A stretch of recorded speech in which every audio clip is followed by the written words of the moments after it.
कुतरिया बन गई। अब तो इतनी परेशान थी वो, 30 साल कुतरिया के भेष में थी वो।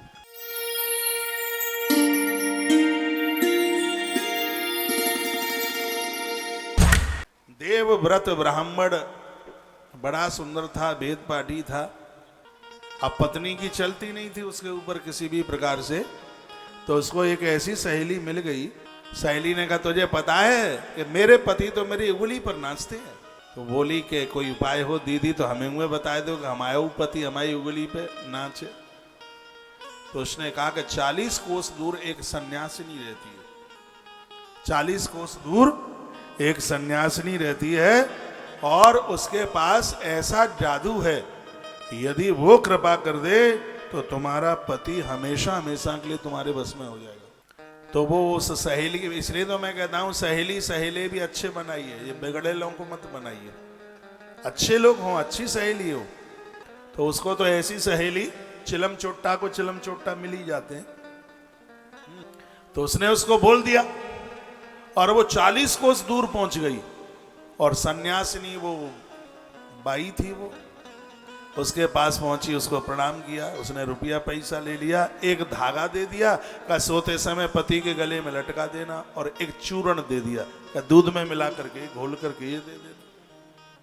वो मालिनी नाम की ब्राह्मणी आई, पति सो रहा था तो गले में तो वो गंडा बांध दिया, गंडा गड़ा, और दूध में मिला करके उसने एक चूर्ण दिया। दूध पीते ही पूरे शरीर में कुष्ठ हो गया। कुछ चीजें ऐसी हैं, पपीता के संग दूध ले लो पूरा शरीर में कुष्ठ हो जाएगा, नमक के साथ दूध ले लो इन्फेक्शन हो जाएगा, बॉडी में हाल हो जाएगा तत्काल।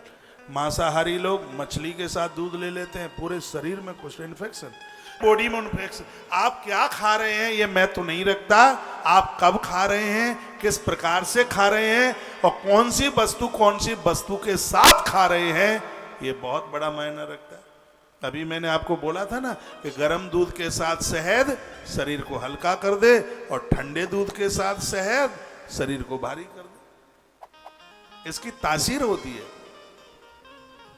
तो उसने ऐसा कुछ चूर्ण डाला उसमें दूध में कि जिसको पीते ही देवव्रत नाम का जो ब्राह्मण था पूरा शरीर कुष्ठ से भर गया, घाव हो गए, उसमें कीड़े पड़ गए, ये बड़ी खुश होने लगी, भारी खुश हो गई। एक दिन वो गिड़गिड़ाने लगा, वो रोने लगा, और वो कहने लगा कि तू जो कहेगी मैं वही करूंगा, कैसे भी मेरा इलाज करा दे, मुझे ठीक करा दे।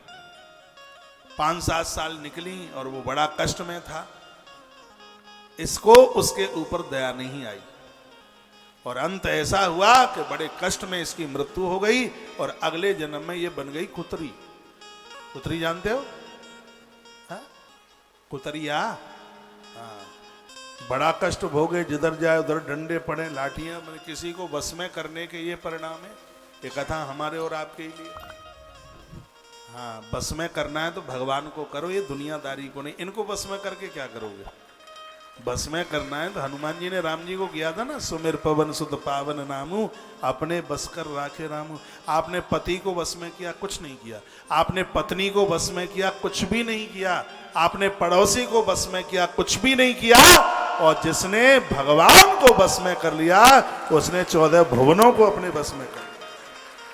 बस में करना है तो भगवान को करो, ईश्वर को करो। ये दुनियादारी को क्या बस में करा? कुतरिया बन गई, पति को बस में किया उसने। पति को कुष्ठ हो गया, उसने कष्ट, बुरे काम का बुरा नतीजा नहीं माने तो कर देखो, कुतरिया बन गई। अब तो इतनी परेशान थी वो, 30 साल कुतरिया के भेष में थी वो। एक दिन की बात थी, किसी मंदिर के सामने पड़ी हुई थी। पूर्व का इतना सा पुण्य था क्योंकि पति वेद पाठी था, मंत्र पढ़ता था, तो कान के ढपोला खोल करके सुन तो लेती ही थी। तो उसका इतना पुण्य था कि मंदिर के सामने कुतरिया पड़ी। एक दिन की बात थी, पुजारी बैसाख स्नान करके आ रहा था और उसकी गीली धोती का स्पर्श कुतरिया के साथ हो गया।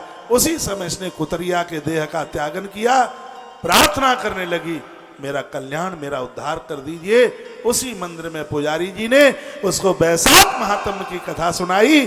भगवान के दिव्य विमान पर बैठती हुई भगवान के धाम को चली। ये है बैसाख महात्म्य। अच्छा लगा हो तो ताली जोर से बजा दो।